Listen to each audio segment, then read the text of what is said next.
وہ قیادتی صلاحیتیں جو اللہ نے انسان کو دی ہیں، ان قیادتی صلاحیتوں کو استعمال کرتے ہوئے دنیا کو انسان اگر چاہے تو جنت بنا سکتا ہے، یا دنیا کو انسان اگر چاہے تو جہنم بنا سکتا ہے۔ تو خیر اور شر کی اس جنگ میں ہمارے پاس جو خیر کے داعیان ہیں، جو خیر کے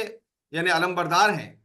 وہ علمبرداران خیر اگر انوویٹو اپروچز کو اور creative ways of exploring the life کو اگر جو نہ سمجھے، وہ نالج کو ایکسپلور نہ کریں، وہ ڈیجیٹل ایج کے تقاضوں کو پورا نہ کریں، وہ آج کے سوشل میڈیا کے انفلوئنس کو اللہ کے دین اور اللہ کی کتاب اور اللہ کی رہنمائی کے لیے استعمال نہ کریں، اور ایج آف ڈسرپشن میں بھی جہاں پہ معلومات کا جو یعنی انشقاق ہو رہا ہے، جہاں معلومات کا جو پورا پھیلاؤ ہو رہا ہے، ہر چیز دنیا میں جو کھلے عام آ رہی ہے، اگر وہ خدائی پیغام کو، الہی ہدایات کو اور ڈیوائن گائیڈنس کو اگر اپنے جزدانوں کے اندر محفوظ رکھ کر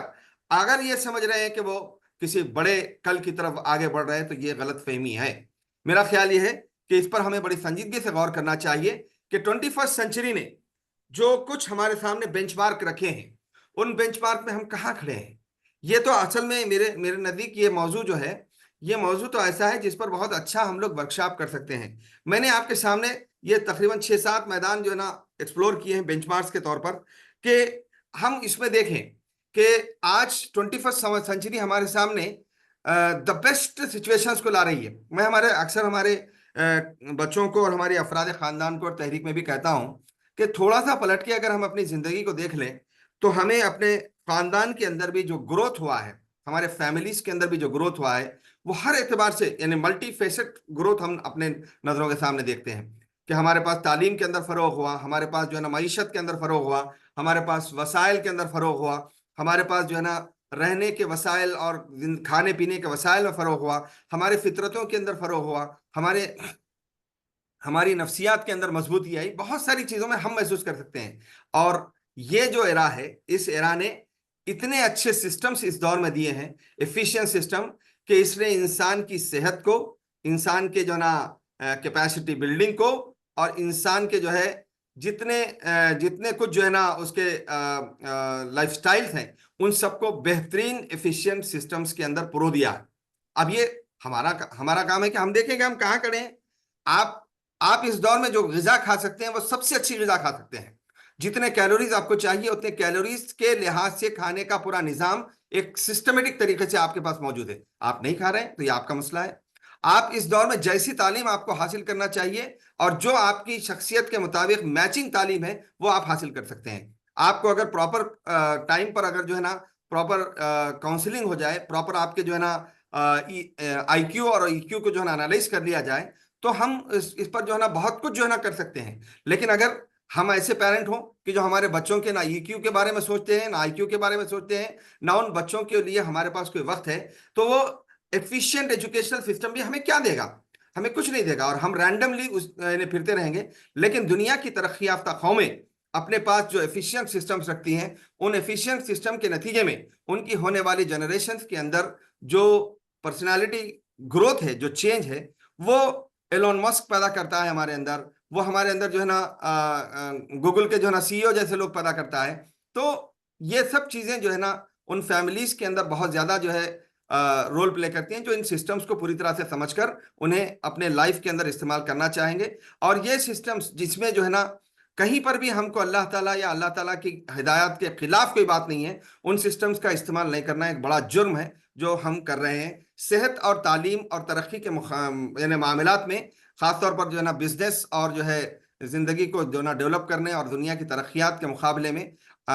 کے معاملے میں اگر ہم ہمارے اپروچز کو دیکھیں، تو میں بہت ہی جو کروٹ کامنٹ کر رہا ہوں کہ مسلمان امت اس وقت سسٹمز کو ایفیشینٹلی استعمال کرنے میں بری طرح ناکام ہیں۔ اور اس پورے معاملے میں ہمیں اپنے جو ہے اندر وہ کیفیت کو پیدا کرنی چاہیے کہ اگر دنیا سے ہم کو فائدہ اٹھانا ہے، اکتساب حاصل کرنا ہے، تو ہم کس طرح سے موجودہ سسٹمز کے اندر رہتے ہوئے اس سے جو فائدہ اٹھا سکتے ہیں۔ ہم تو حکومت سے پہنچنے والے فوائد کو تک بھی جو پوری طرح سے یعنی گراسپ نہیں کر سکتے ہیں۔ ہم دواخانوں اور میڈیکل سسٹم سے فائدہ نہیں اٹھا سکتے ہیں۔ ہمارے پاس پوری چیزیں موجود ہیں، ہم اپنی اولاد سے محبت کا تمام دعویٰ کرتے ہیں، لیکن اس کے باوجود بھی آج ویکسینیشن کا جو 14 سال تک کی عمر کا نظام بنا ہوا ہے اسے نہ اپنا کر کتنے ہم اپنے اولاد کو مفلوج اور اپاہج بنا رہے ہیں. ایجوکیشن کا سسٹم بنا ہوا ہے, انٹرپرنرشپ کا سسٹم بنا ہوا ہے, آپ کے پاس جو ہے نا کارپوریٹس نے دنیا کے اندر جو ہے نا پورے یعنی آرگنائزیشنز کو چلانے کا سسٹم بنایا ہوا ہے. ان تمام چیزوں سے فائدہ اٹھانے میں ہم کتنے کامیاب ہیں کتنے ناکام ہیں یہ ہمیں غور کرنا چاہیے. نمبر 2, نیو آئیڈیاز کا معاملہ ہے. 21ویں صدی نئے آئیڈیاز کا ہے کا ایک پورا جو ہے نا پلان فراہم کرتی ہے. آپ کے پاس آئیڈیا ہے تو آپ دنیا کے قابل ترین آدمی ہیں, آپ دنیا کے متمول ترین آدمی ہیں. آپ کے پاس پیسہ نہیں ہے تو پیسہ دوڑ کر آئے گا. آپ کے پاس جو آئیڈیا ہے وہ آئیڈیا دنیا کے وسائل کو کھینچے گا. آپ کے پاس انوویٹو اپروچ ہے تو افراد نہیں گروہ آپ کی طرف پلٹ کر آئیں گے, ممالک آپ کے پاس جو ہے نا اٹریکٹ ہوں گے. وہی جو ہے نا زراعت ہوتی ہے, لیکن یورپین کنٹریز میں اور اسرائیل میں جو زراعت ہو رہی ہے اس کے مقابلے میں ایشیائی ممالک اور یعنی ایشیائی کنٹریز کے اندر کیوں جو ہے نا ایگریکلچر فیلیور ہے. تو اس کا سیدھے مطلب یہ ہے کہ ہم جو ہے نا جو انوویٹو اپروچز ہیں ان کو اپنانے کے مقابلے میں ٹریڈیشنل تھنگس کو جو ہے نا لے کر اور جو ہے نا روایتی تصورات کو لے کر ہم اگر بیٹھیں گے تو دنیا ہمارا انتظار کرنے والی نہیں ہے. حفیظ میرٹی کے الفاظ میں, وہ وقت کا جہاز تھا کرتا لحاظ کیا, وہ وقت کا جہاز تھا کرتا لحاظ کیا, میں دوستوں سے ہاتھ ملانے میں رہ گیا. تو پوری امت کے لیے یہ بہت بڑا ہم کو جو ہے نا سوال ہے کہ ہم آج جو ہے نا اپنے آپ کو غور کریں کہ 21ویں صدی کے ان جو ہے نا میدانوں میں جہاں پر ہم کو کئی بینچ مارکس دنیا میں کامیابی کے نظر آ رہے ہیں, ہم کیوں پیچھے ہیں. افیکٹو میتھڈس ہیں, کئی میتھڈس ایسے ہیں جس کو ہم اپناتے ہیں, لیکن جو طریقہ ہمارے پاس ہے ہم اس کی دلائل کے لیے اپنے معلومات کے بغیر ہم جو ہے نا اس کو مدلل انداز میں پیش کرنے کی کوشش کرتے ہیں. دنیا کے اندر ہر چیز کو کرنے کے کئی طریقے موجود ہوتے ہیں, اور اللہ کے رسول صلی اللہ علیہ وسلم کی تعلیمات میں یہ بہت اچھا ٹیم بلڈنگ کا اپروچ ہم کو ملتا ہے کہ اللہ کے رسول صلی اللہ علیہ وسلم نے جس کے پاس جو افیکٹو میتھڈ تھا استعمال کیا. حضرت سلمان فارسی کے پاس ہو یا کسی اور صحابی کے پاس, جو زراعت کا معاملہ ہو یا جنگ کا معاملہ ہو, جو میتھڈز افیکٹو تھے اس کو استعمال کیا تھا. اور آج کا دور ہمارے سامنے کئی افیکٹو میتھڈز کو لا رہا ہے, لیکن ہم اس کو اپنانے میں کیوں ناکام ہیں یہ ہمیں سوچنا چاہیے. نئے ٹولز ہیں, ہم ان ٹولز کو استعمال کرنے میں کتنے کامیاب ہیں. بیسٹ پریکٹسز ہیں, کتنی بیسٹ پریکٹسز کو ہم لوگ اپنے سامنے رکھ رہے ہیں, اور کتنے نیو بینچ مارکس کو ہم اپنے لیے کامیابی کا زینہ بنانے کے لیے تیار ہیں. یہ وہ کوشچنس ہیں جو پوری امت کے اندر ہیں, اور میں خاص طور پر این آر آئیز کو میں اس لیے اس موضوع پر بہت کھل کر بول رہا ہوں کہ آپ کے سامنے تو دنیا کا وہ منظرنامہ ہے جیسے کوہ صفا پر چڑھ کر آپ دونوں جانب دیکھ رہے تھے, اسی طرح سے آپ دنیا کی ہوتی ہوئی ترقیات کو اور اپنے ملک کی حالات کو, اپنی تحریک کے حالات کو دونوں طرف سے دیکھ رہے ہیں. تو آپ کو ان بینچ مارک سچویشنز کو جو 21 سنچری کے ہیں اپنانا, اور پھر اسے اپنے ملک کے اندر اپنے جو ہے نا تحریک کے اندر اس کو لانا ہے. اصل میں بنیادی بات یہ ہے کہ دو طرح کے مائنڈ سیٹ ہوتے ہیں, دو طرح کے الگ الگ مائنڈ سیٹ ہیں. ایک مائنڈ سیٹ ہے جو ہمیشہ شکایت کرتے رہتا ہے, اور مسلمان امت جو ہے نا پوری دنیا کے اندر اس وقت اس وکٹم ہوڈ کا شکار ہے کہ ہم ہمیشہ شکایت کرتے ہیں. ان دونوں مائنڈ سیٹ میں آپ کو جو ہے نا آپ کو اپنے پورے حالات کا یعنی جائزہ لیتے ہوئے سوچنا چاہیے کہ whatever we are seeing اور whatever we are expressing, is it a victim approach اور اے وکٹر اپروچ. ایک کامیاب ترین انسان کا اپروچ یہ ہوتا ہے کہ وہ مشکل ترین حالات میں, بدترین صورتحال کے اندر بھی چہرے پر کی مسکراہٹ کو نہیں ہٹاتا ہے. اور ایک ناکام شخص کا معاملہ یہ ہوتا ہے کہ وہ اچھے حالات میں بھی, ایسے حالات جس پر کئی لوگ شکر ادا کریں ویسے حالات میں بھی وہ ہمیشہ شکایت کرتا ہے. تو میرا ماننا یہ ہے کہ پوری تحریک کے اندر ایک اعتبار سے ہمیں دیکھنا چاہیے کہ کمٹمنٹ ہے, کیڈر ہے, آرگنائزیشن ہے, اور پھر اللہ کے لیے کام کرنے کا جو جذبہ ہمارے اندر اللہ نے تحریک کے اندر دیا ہے, ان اعتبارات سے کیا ہمارا اپروچ ہم وکٹم ہوڈ کا اپروچ اختیار کرتے ہیں کہ جیسے ہم بہت ناکام ہیں اور بہت ہی پریشان حال ہیں, یا پھر ہمیں ایک کامیاب سپاہی کے طور پر, کامیاب دائی کے طور پر اپنے آپ کو پیش کرتے ہیں کہ حالات کے چیلنجز کچھ بھی ہوں ہم انشاءاللہ جو ہے نا ان چیلنجز سے نکلیں گے, اور ہم ایک وکٹر مائنڈ سیٹ کو اپنے پاس رکھیں گے, کامیاب ذہنی سوچ کو لے کر آگے بڑھیں گے, اور جو ہے نا وکٹم مائنڈ سیٹ کو جو ہے نا ہم اپنے پاس سے نکالیں گے. یہ جو ہے نا آج کا سب سے بڑا چیلنج ہے, اس میں کوئی شک نہیں ہے کہ مسلمانوں کو بہت بڑے چیلنجز ہندوستان میں اور ہندوستان سے باہر دنیا میں بھر میں دیکھنے کو ملتے ہیں. لیکن میں کہوں گا کہ اگر ایماندارانہ حیثیت سے جائزہ لیا جائے تو مسلم ورلڈ مسلم ورلڈ پر آج بھی اللہ تعالیٰ کا اتنا بڑا احسان ہے کہ اگر وہ ایک ہو جائیں، اگر وہ جو نا ایک ہو جائیں، میں بہت تفصیل میں نہیں جاؤں گا، لیکن اگر 4-5 ممالک ہمارے جو بڑے مسلم ممالک ہیں، اگر وہ ایک ہو جائیں تو اس وقت دنیا کے سپر پاور مسلمانوں کے علاوہ کوئی نہیں ہے۔ میں آپ کو یہ بات بتاؤں کہ میں جب ایک دائی کی حیثیت سے سوچتا ہوں تو مجھے کوئی شکایت ہی محسوس نہیں ہوتی ہے کہ یہاں پر ہندوستان میں ہندوتوا ایسا کر رہا ہے اور وہاں پر جو ہے نا یہودی لابی اور صہیونی لابی اس طرح سے کر رہی ہے، اس لیے کہ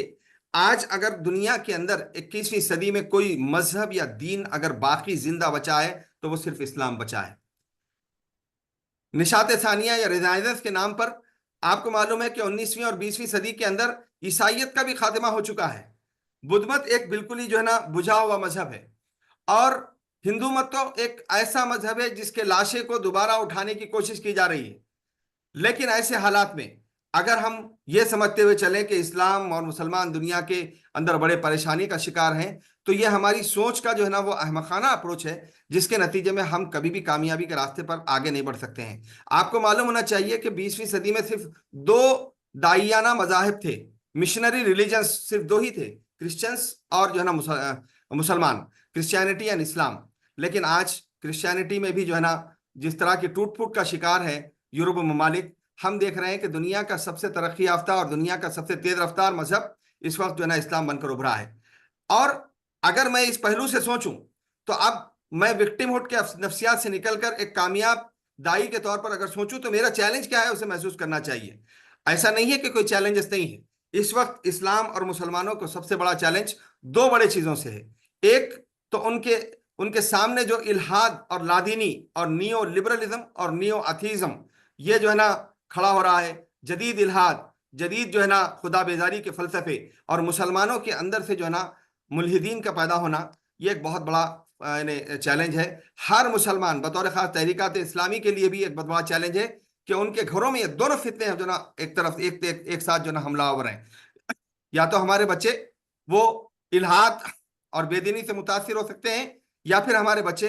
دوسرا جو بڑا فتنہ ہے وہ انتہا پسندی کا ہے۔ وکٹم ہوڈ کی نفسیات انسان کو مایوسی کی طرف لے جاتی ہیں، اور مایوسی کی نفسیات انسان کو انتہا پسندی کی طرف لے جاتی ہیں۔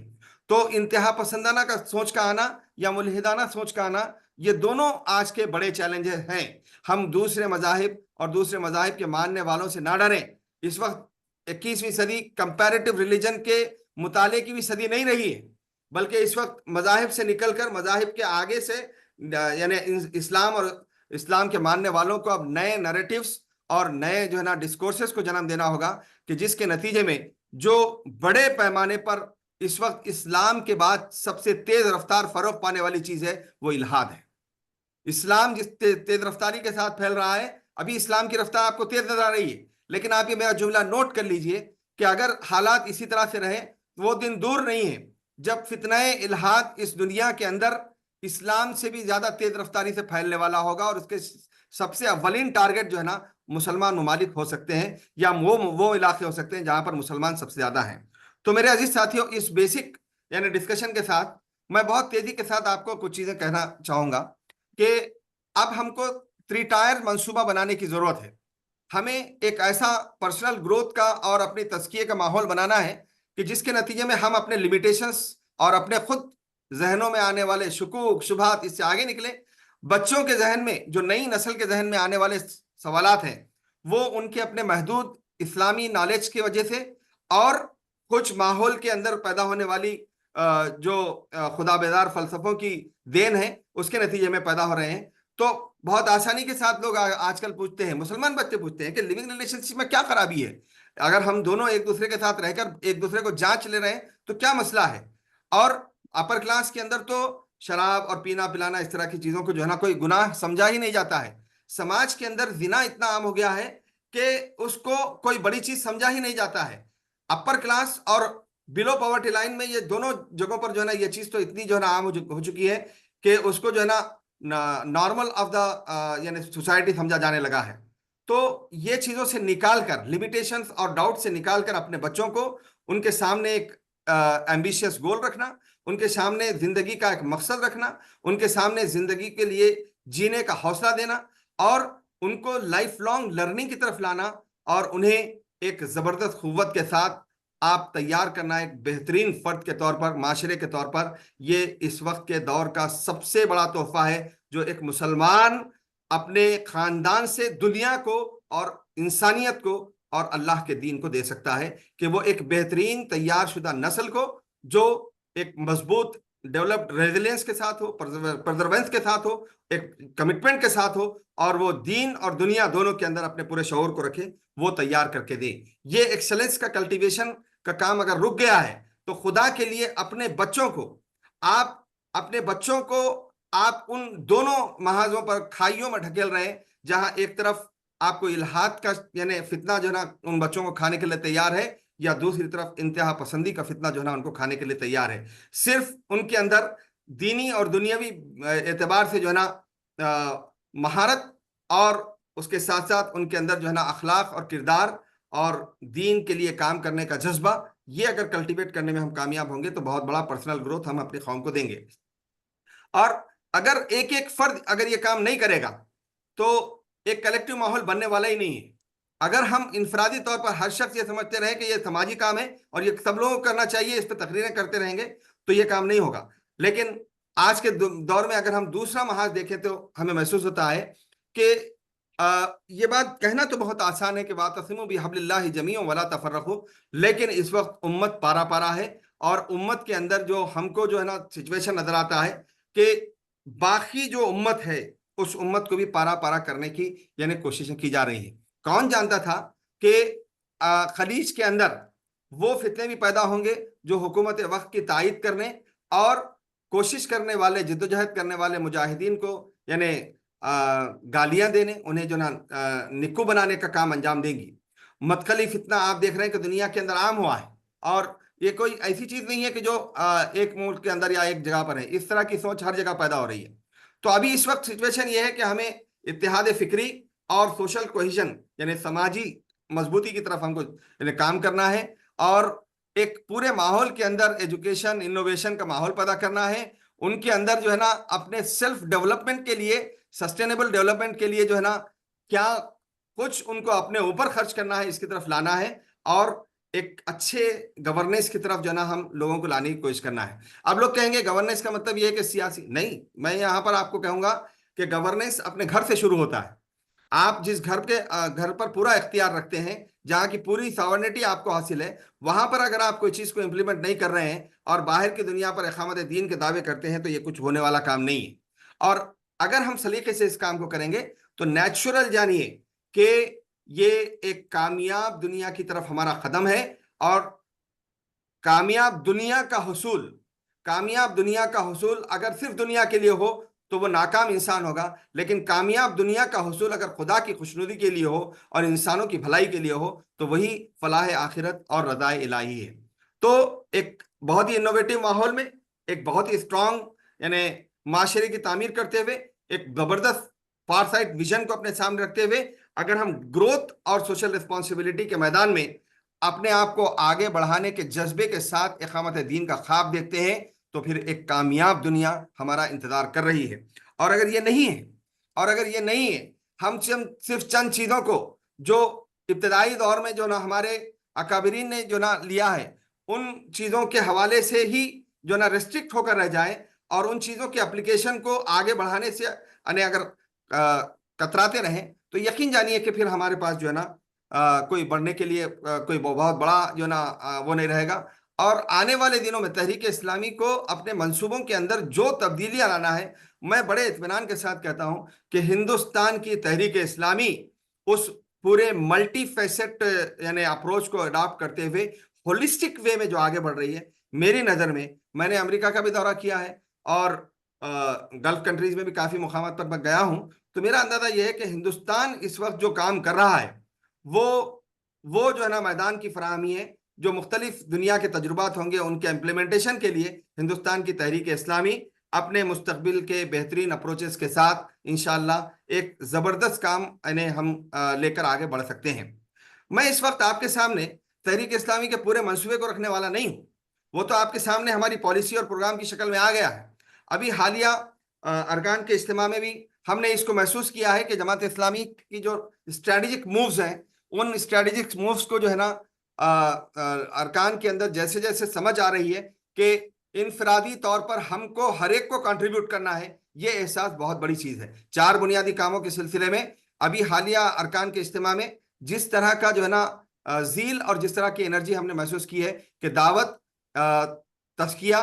اصلاح امت اور خدمت، ان چاروں کاموں کو ہر فرد کو کرنا ہے، یہ ایک بہت بڑی تبدیلی ہے کہ ہم کاموں کو اجتماعی طور پر کرتے تھے لیکن انفرادی طور پر کام کرنے کا ایک خاص جو ہے نا رجحان جو ہماری پالیسی میں تبدیلی کا ہے، یہ بہت بڑا جو ہے نا ایک چینج ہے۔ اور اسی کے ساتھ ساتھ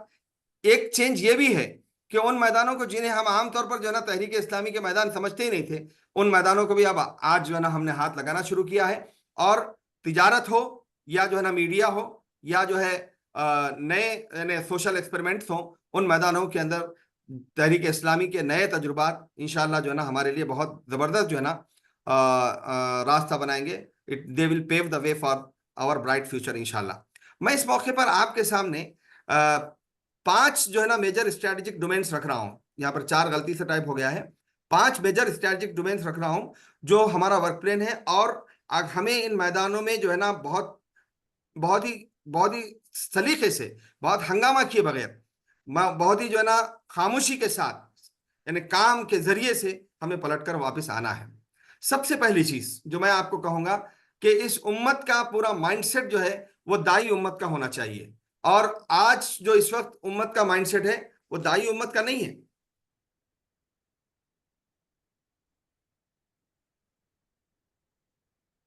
یہ حفاظت اتنی جو ہے نا کھو گئی ہے کہ اس کا وہ داعیانہ کردار کہیں نہ کہیں بالکل گم ہوتا ہوا ہم کو محسوس ہوتا ہے۔ کتنی چیزیں ہیں جو اللہ کے رسول صلی اللہ علیہ وسلم نے ایک داعیانہ ذہن کے اعتبار سے جو نا ہمارے سامنے پریکٹیکلی چیز پیش کی ہے۔ قرآن تھیوریٹیکلی چیزوں کو پیش کرتا رہا اور اللہ کے رسول صلی اللہ علیہ وسلم نے اس کو پریکٹیکلی کر کے بتایا۔ ادعو الی سبیل ربک بالحکمت والموعظۃ الحسنہ وجادلہم باللتی ہی احسن، اور دوسری طرف کلکم راع وکلکم مسئول عن رعیتہ۔ یہ تقریروں کی باتوں میں تو بہت اچھا ہے، لیکن پھر کیا بات ہے کہ آج اس کمپاؤنڈنگ ایفیکٹ کو ہم محسوس نہیں کر رہے ہیں، اور اس کے نتیجے میں ہماری پوری سوسائٹی جو ہے وہ ایک جو ہے نا کمپیشنیٹ، ایک ہمدرد، اور دنیا کے اندر انسانوں کے لیے سب سے زیادہ نرم دل، سب سے زیادہ انسانوں کا درد اور انسانوں کی جو ہے نا ہمدردی رکھنے والی امت کی حیثیت میں کیوں اپنی شناخت بنانے میں ناکام ہے، یہ بہت بڑا سوال ہے۔ میں آپ کے سامنے بہت کھل کے کہتا ہوں کہ اس میدان کی لیڈرشپ ہمارے پاس عملاً آج بہت محدود ہو کر رہ گئی، بہت محدود ہو کر رہ گئی۔ آپ دیکھیے کہ اللہ کے رسول صلی اللہ علیہ وسلم اور انبیاء کرام کا کیا اپروچ تھا، دعوتی اپروچ۔ اللہ کے رسول صلی اللہ علیہ وسلم اور آپ سے قبل کے انبیاء کا دعوتی اپروچ یہ تھا کہ انہوں نے اپنی قوم کو ہمیشہ اپنی قوم مانا تھا، لیکن آج ہم جن لوگوں کے درمیان رہتے ہیں، کیا ہم اس کو اپنی قوم مانتے ہیں؟ ہندوستان کے غیر مسلم جو بھائی اور بہن ہیں ہمارے، کیا ہم انہیں اپنی قوم مانتے ہیں؟ یہ مائنڈ سیٹ انبیائی مائنڈ سیٹ ہے، یہ مائنڈ سیٹ رسولوں کا مائنڈ سیٹ ہے کہ وہ جس قوم میں پیدا ہوتے ہیں اس قوم کو اپنی قوم کہتے ہیں۔ یا قوم عبد اللہ، کبھی بھی کسی نبی نے ان کو الگ سے نہیں کہا کہ اے غیر مسلموں تم اسلام قبول کرو، نہیں، اے میری قوم کے لوگوں تم اللہ کی طرف آؤ۔ آپ کو سورہ یاسین کی میں ایک چھوٹی سی آیت کا جو نا ریفرنس دے کر یہ بات اور واضح کروں گا کہ دیکھیے، جس وقت حضرت موسیٰ علیہ السلام پر ایک شخص ایمان لایا تھا اور فرعون اور اس کے حواریوں کو جب پتہ چل گیا تو اس دور کی سب سے بڑی موب لنچنگ ہوئی تھی، اور اس شخص کو مارنے کے لیے فرعون کے ہرکارے اور اس قوم کے لوگ، قبطی لوگ، وہ ان کے پیچھے دوڑ پڑے تھے۔ اکیلا شخص بھاگ رہا تھا، اور بھاگتے بھاگتے جب وہ گر گیا اور اسے یقین ہو گیا کہ اب میں ان کے ہاتھ مارا جاؤں گا، تو ایسے موقع پر ہم کیا ان مارنے والوں کو اپنی قوم کے لوگ مان سکتے ہیں؟ کیا ہمارا اتنا ظرف ہے آج کہ جو ہم کو نقصان پہنچائے ہم ان کو یہ کہیں کہ اے میرے قوم کے لوگوں، خدا کے لیے ہمیں نقصان نہ پہنچاؤ، ہم تمہاری قوم ہیں، ہم تمہارے پاس کے ہیں، ہم تمہارا خون ہے، ہم تمہارے ہی قریب کے لوگ ہیں، لیکن ہم ایسا نہیں کر سکتے۔ لیکن قرآن کی آیت ہمارے سامنے وہ بہت واضح پکچر لاتی ہے کہ اس دور کی موب لنچنگ میں وہ صاحب ایمان جو تھے ان کی زبان سے وہ کلمات ادا ہوئے جو سورہ یاسین کے اندر تا قیامت محفوظ رہیں گے، یا لیت قومی یعلمون، اے کاش کہ میری قوم کے لوگوں کو معلوم ہوتا کہ میں کتنی بڑی شہادت پا گیا اور کتنا بڑا مقام پا گیا۔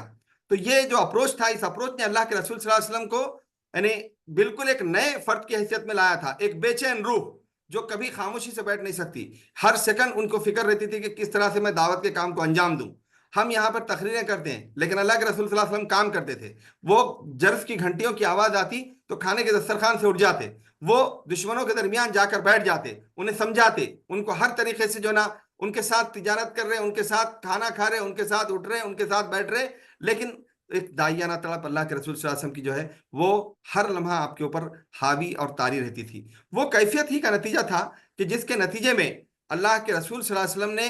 انتہائی کٹر ذہن کے لوگوں کو بھی جو نا بدل دیا تھا۔ ان کے ساتھ برتاؤ کے اندر دیکھیے دائی کا برتاؤ، کہ وہ دائی ایک ایسا دائی تھا جس سے لوگ اختلاف کر رہے تھے لیکن اپنی امانتیں ان کے پاس لا کر رکھ رہے تھے، وہ اپنے مسائل ان کے پاس رکھتے تھے، اور تمام تر اختلافات کے باوجود رسول اللہ صلی اللہ علیہ وسلم کو اس قوم کے جو دبے کچلے لوگ تھے اپنا رہبر کہیں نہ کہیں مانتے تھے، اور ان کے ساتھ جڑنے کا خدشہ تھا، لہذا ظالم جو اس وقت کے بڑے سربراہان تھے وہ ان سے ملنے نہیں دیتے تھے۔ لیکن رسول اللہ صلی اللہ علیہ وسلم کا پورا دائیانہ اپروچ دیکھیے کہ آپ نے جنگیں جیتی لیکن ان جنگوں میں سب سے کم خون بہا، اور جنگ جیتنے کے بعد قیدیوں کے ساتھ برتاؤ نے قیدیوں کو اسلام کی طرف لا لیا۔ آپ نے لوگوں کے ساتھ جو ہے نا نزاعات کو جو ہے نا حل کیا، اور یہودیوں کے ساتھ تو نزاعات کو حل کرنے میں آپ کا کردار بہت واضح تھا۔ آپ نے ایک دائی کی حیثیت میں ایسی کمیونٹی کو تیار کیا تھا کہ اگر ایک فیصلہ اللہ کے رسول کی عدالت میں ہو رہا ہے اور اس فیصلے سے کے اندر اگر مسلمان کو نقصان ہوتا ہے اور یہودی کو فائدہ ہوتا ہے، اور جس شخص کے خلاف فیصلہ گیا ہے وہ حضرت عمر کے پاس پہنچتا ہے، تو دائی اعظم نے اپنے ساتھیوں کو ایسے تیار کیا تھا کہ وہ اپنے قائد کے اس فیصلے کو نہ ماننے کے جرم میں مسلمان کا سر قلم کر دیتے ہیں۔ حق کی جانب ہونا، عدل اور انصاف، یہ چیزیں جو ہے نا معمولی چیزیں نہیں ہیں۔ آپ کا اپنا رہتا جس کے خلاف آپ کو کبھی جانا پڑتا ہے، اور دشمن رہتا جس کے بارے میں آپ کو اس کا حق دینا پڑتا ہے۔ تو یہ ساری چیزیں داعیانہ کردار جو ہے ہماری امت کا، وہ ہمیں قیادت تک پہنچا سکتا ہے، جس کے نتیجے میں ہم ایک کمپیشنیٹ کمیونٹی کے طور پر ابھرتے ہیں، اور تڑپ ایسی کہ دشمنوں کے لیے اللہ کے رسول صلی اللہ علیہ وسلم دعا کر رہے ہیں، یا اللہ عمر ابن حشام اور عمر ابن الخطاب دونوں میں سے ایک مجھے دے دے۔ ایسی کیفیت کیا ہمارے اندر کبھی پیدا ہوگی؟ کیا ایک اچھے دائی اور ایک اچھے دائیانہ قیادت کے کردار کو تحریک اسلامی پیدا کر سکے گی؟ یہ دنیا انسانیت میں ایک بہت بڑا سوال ہے جو ہم سب کو غور کرنا چاہیے۔ میرا ماننا یہ ہے کہ ہماری توجہات کے ایک بڑے رخ کو، ہمارے فنڈز کے ایک بڑے رخ کو، ہمارے ایفرٹس کے بڑے رخ کو، اور ہمارے ٹائم کے ایک بڑے رخ کو جو ہے نا اس دائیانہ جدوجہد کی طرف ہم کو آگے بڑھانا چاہیے۔ دوسرا ٹاسک ہے خدمت خلق کا، کہ انسانیت کے اندر وہ جو انسانیت کی رہنمائی کرنے کا خواب دیکھتے ہیں، جو کل کے ایک بہترین مستقبل کی جو نا نوید چننا چاہتے ہیں، تو ان کے ذہن کو انسانوں کی خدمت سے معمور ہونا چاہیے۔ وہ کبھی ایسے نہیں سوچ سکتے کہ خود کھائیں پیئیں اور دنیا کے اندر بابر بعیش کوش عالم دوبارہ نیست کی جو نا زندگی بسر کریں، اور ان کے اطراف رہنے والے لوگ بے چین ہوں،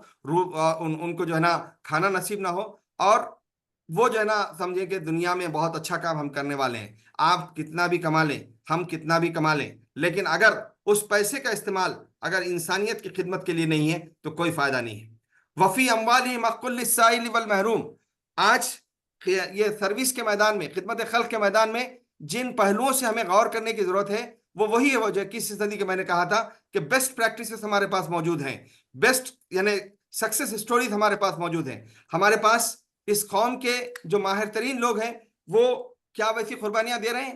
جو چینج میکرز کی حیثیت میں جو نا غیر مسلم بھائی ہم کو کبھی دیتے ہوئے نظر آتے ہیں۔ وہ کبھی اپنے گاؤں میں جا کر اپنے زندگی کو امریکہ سے چھوڑ کر اپنے میڈیکل ایکسپیرینس کو پورا اپنے گاؤں کے اندر شفٹ کر رہے ہیں، اور اس کے نتیجے میں انسانیت فائدہ اٹھا رہی ہے۔ کتنے بڑے بڑے پروجیکٹس ہیں یہاں پر جو غیر مسلم ڈاکٹرز نے اپنے اپنے گاؤں کے اندر پیدا کیے ہیں۔ کتنی ایسی چیزیں ہیں جو انجینئرز نے جو نا بنائی ہیں،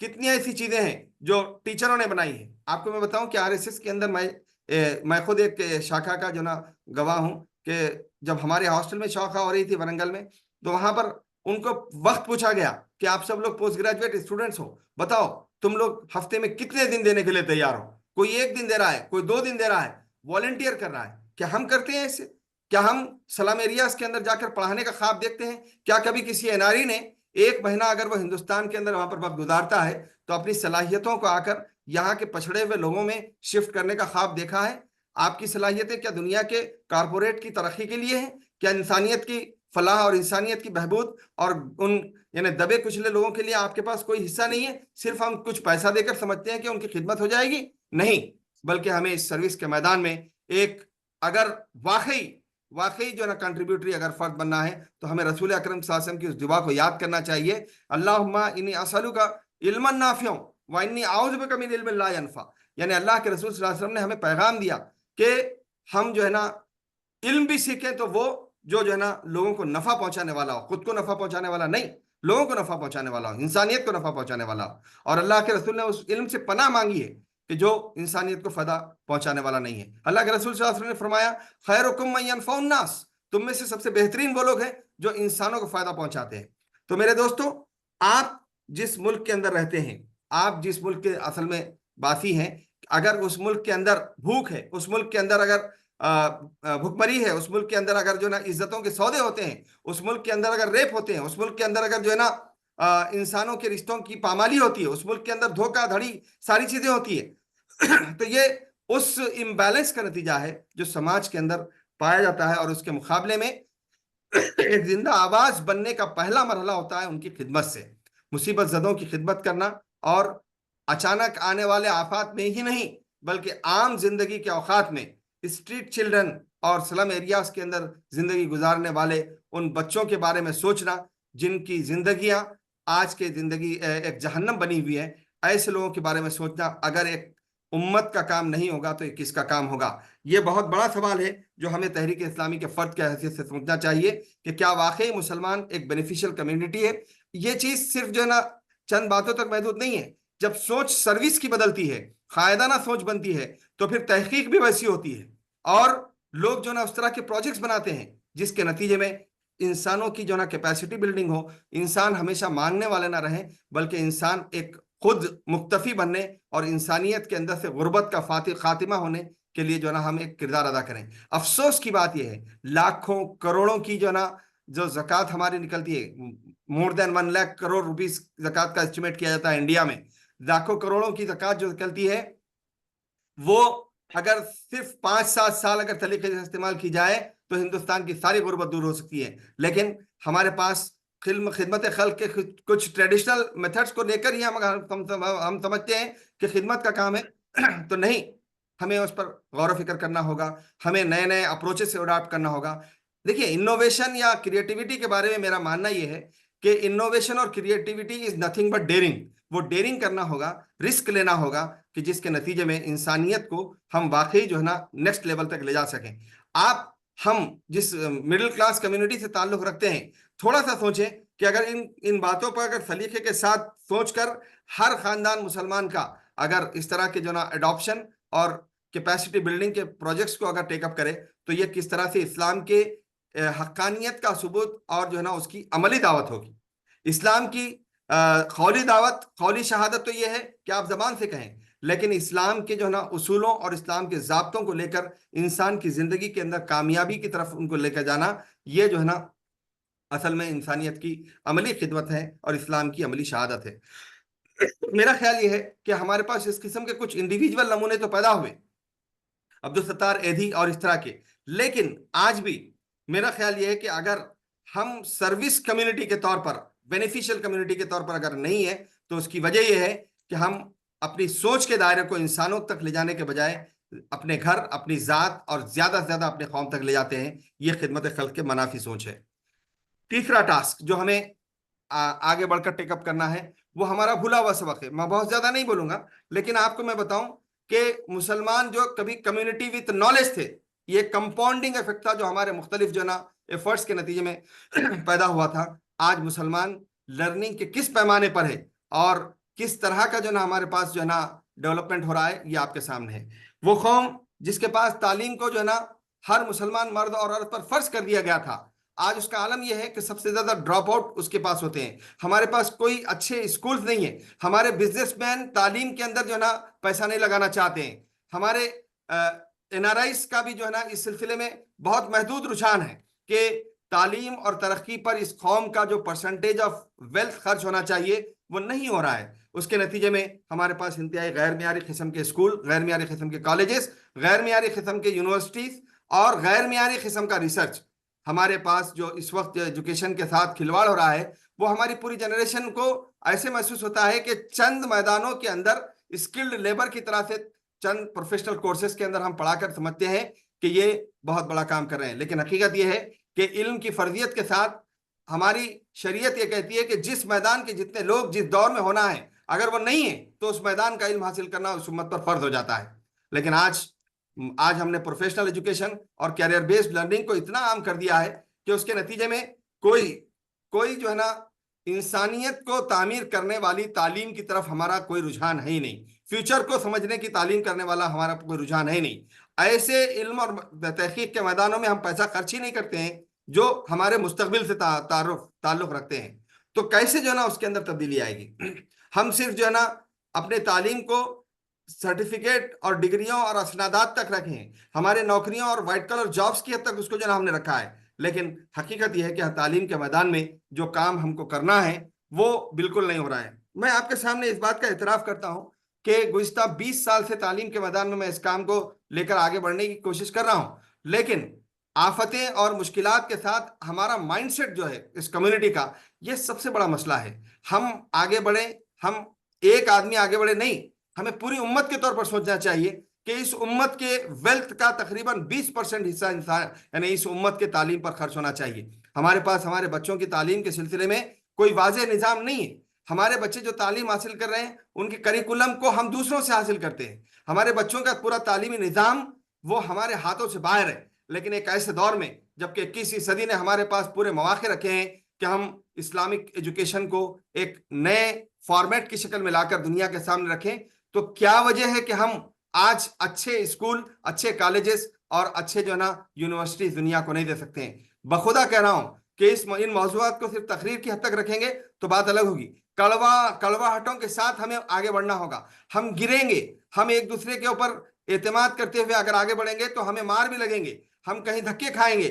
لیکن اس امت کے پاس جو علم کا ورثہ ہے وہ اس علم کے ورثے کو دکھانے میں آج ناکام ہے۔ اتنی بڑی تعداد میں مسلمان دنیا کے اندر رہتے ہیں، اتنی بڑی تعداد میں مسلمان ہندوستان کے اندر رہتے ہیں، اتنی بڑی تعداد میں مسلمانوں کا ایک بڑا طبقہ جو ہے نا NRIs کی شکل میں موجود ہے، لیکن کیا ہندوستان کے اندر ہم کوئی نئے سر سید کو، نئے ذاکر حسین کو اور نئے جو ہے نا مولانا مودودی کو تلاش کرنے میں ناکام ہے؟ یہ ہمارے سامنے سوچنے کا مسئلہ ہے کہ جس کمیونٹی کو کمیونٹی وتھ نالج کا جو ہے نا خطاب ملنا چاہیے تھا، آج وہ کمیونٹی وداؤٹ نالج کا خطاب لے کر جو ہے نا اپنے یعنی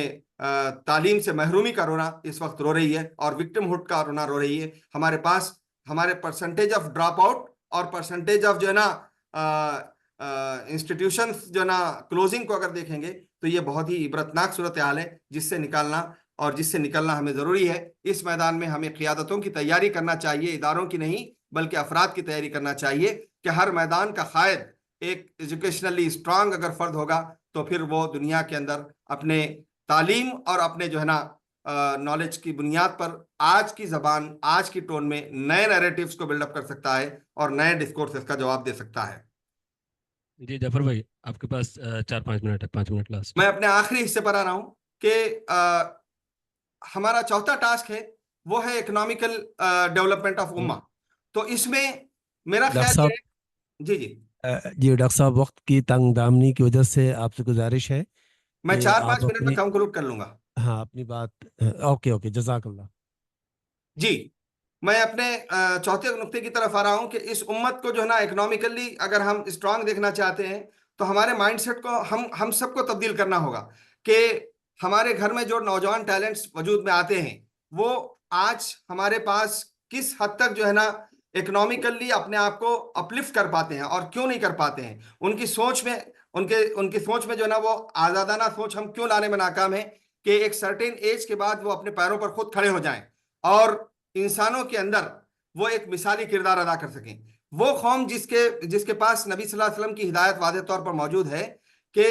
رزق کے 9 حصے تجارت کے اندر موجود ہیں، اس قوم کے بچوں کو شروع سے ہی جو ہے نا نوکریوں اور جو ہے نا جاب کی طرف جو ہے نا ڈھکیلا جاتا ہے اور ان کے اندر انٹرپرینرشپ کا کوئی ذوق پیدا نہیں کیا جاتا ہے۔ میں نے SIO کے پروگرام میں بھی یہ بات بہت زور و شور سے کہی تھی کہ ہمیں اس وقت ایسے بچوں کی ضرورت ہے جو ارن وائل لرن کا جو ہے نا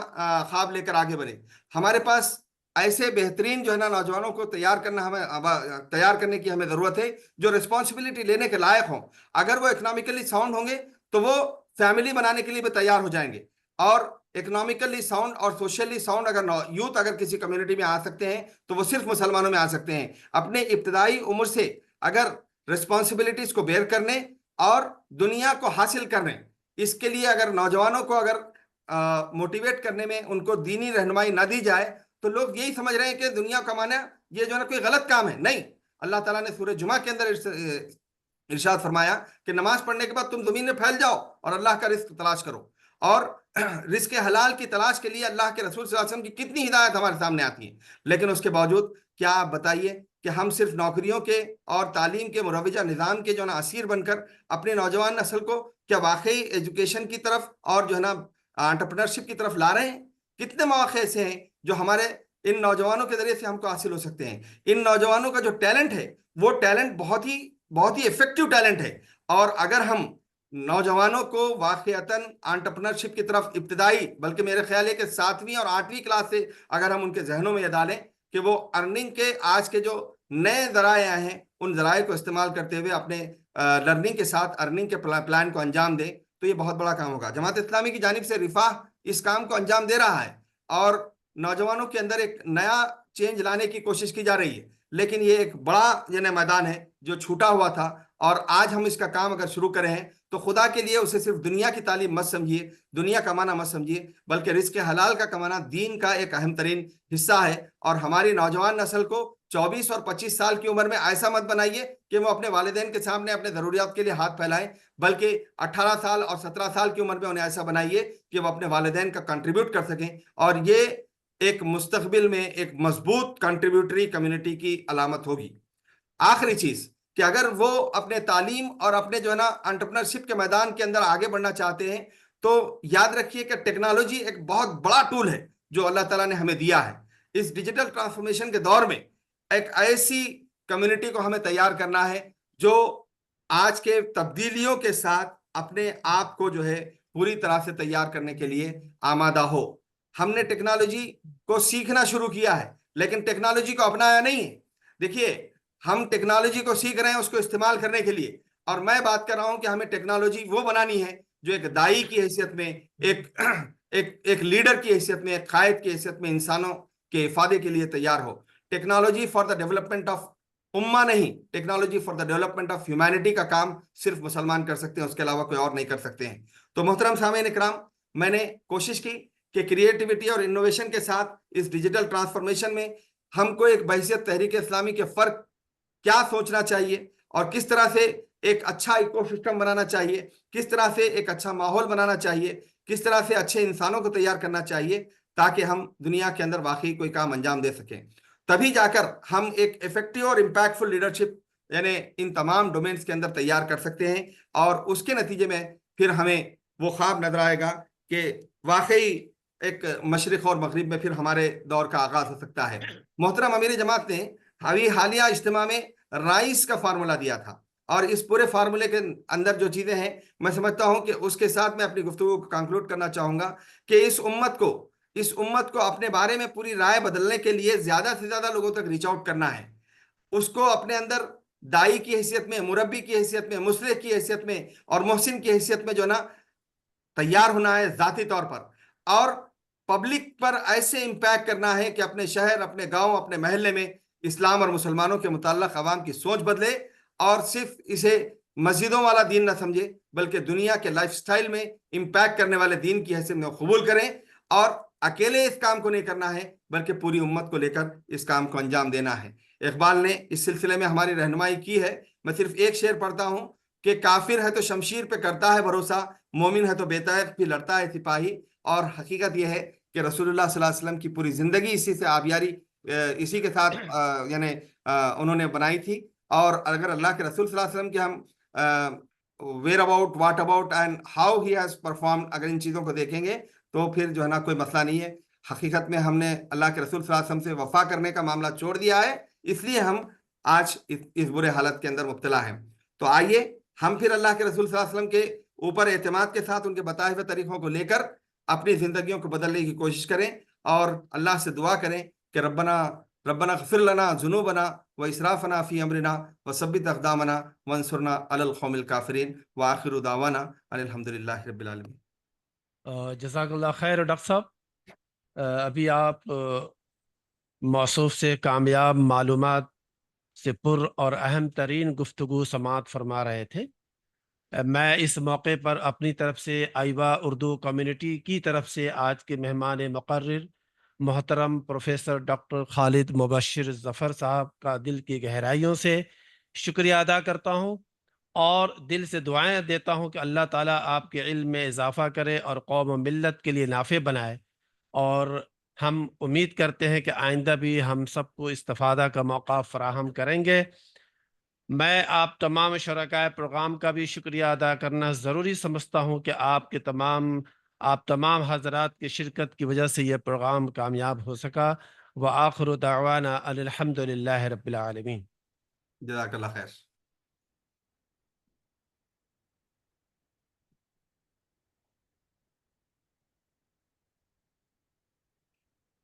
حضرات کچھ اعلانات ہیں۔